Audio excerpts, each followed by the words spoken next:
Stefan Jovetic dan jalan nasibnya.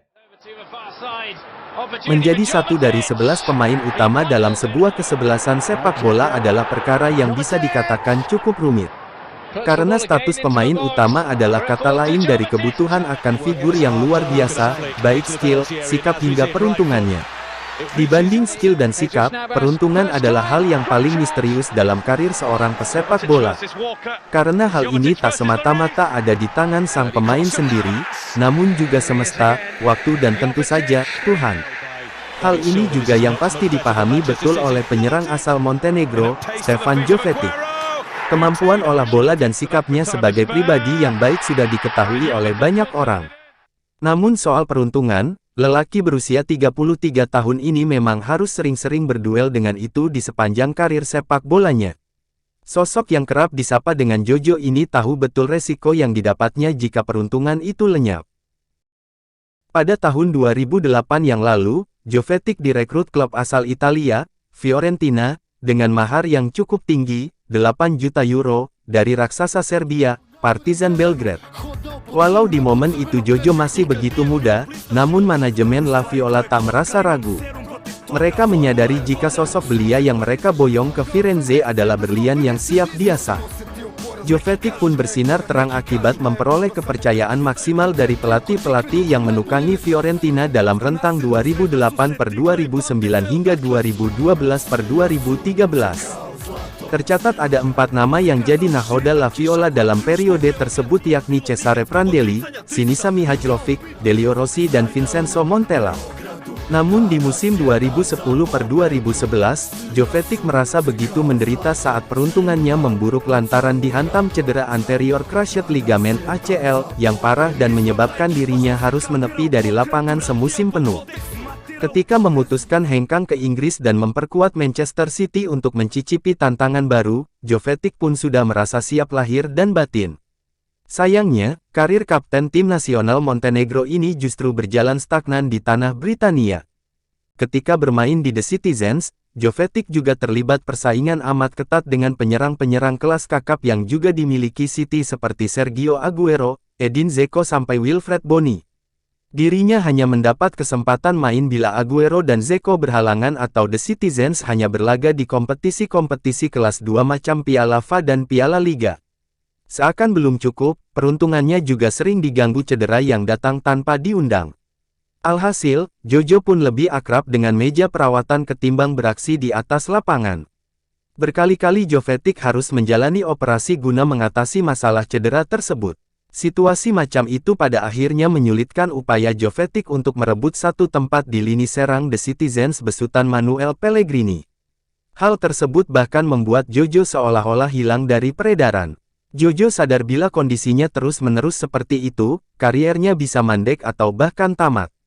Maka ketika Internazionale Milano datang dan mengajaknya kembali ke Serie A jelang bergulirnya musim 2015-2016, Jojo langsung mengiyakan. Penampilan menjanjikan Jojo berseragam Labenia Mata bahkan langsung tampak di awal musim Serie A 2015-2016 yang lalu.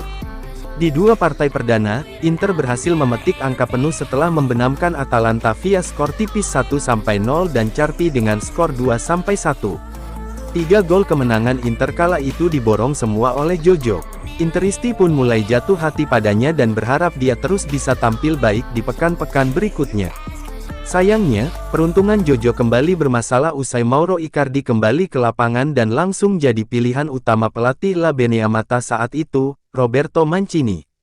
Selain itu dirinya sempat diganggu oleh cedera yang lagi-lagi kembali menghujam. Bahkan ketika Mancini mencoba untuk mengakomodasi kemampuan dari Icardi dan Jovetic dengan memainkan keduanya secara berbarengan, hasil-hasil yang didapat Inter pun jauh dari memuaskan. Publik bahkan menilai jika keduanya memang tak bisa dimainkan bersama. Memasuki musim 2016-2017, Inter secara resmi berpisah dengan Mancini dan sosok asal Belanda, Frank de Boer, dipilih menjadi Allenatore baru. Sialnya, Jojo tidak masuk dalam rencana pelatih yang akrab dipanggil FVDB tersebut. Dirinya bahkan tidak didaftarkan sebagai salah satu penggawa Inter guna bertarung di Liga Eropa 2016-2017. Hasil-hasil buruk yang diperoleh Inter di bawah asuhan FVDB memang menghadiahi surat pemecatan bagi sang pelatih. Akan tetapi, peruntungan Jovetic tak jua berubah karena suksesor FVDB, Stefano Pioli, juga kurang berkenan memakainya di starting 11.